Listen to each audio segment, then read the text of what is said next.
While the Mustang owned the streets, Chevrolet unleashed the machine that would take it down. This is the 1969 Camaro Z28.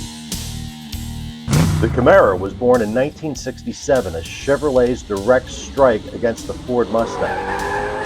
And from day one, it was built to compete.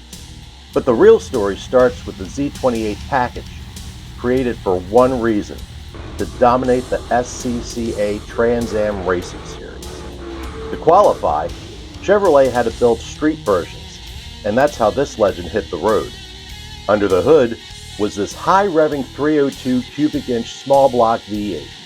It was a special combination of a 327 block and a 283 crank, engineered to meet racing limits, but built to scream on the street.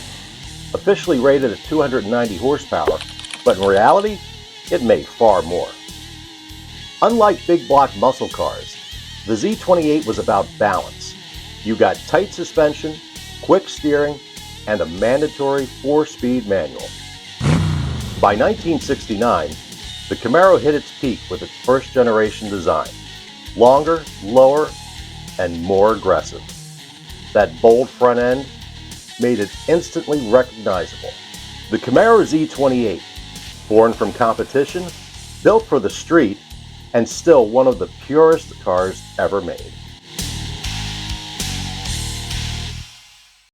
If you like what you saw, check out one of my other videos that we have here. You can find us on YouTube, Facebook, and Instagram. Make sure you check us out. Till then, I'm Dave. Thank you for watching. Peace, and keep the classics alive.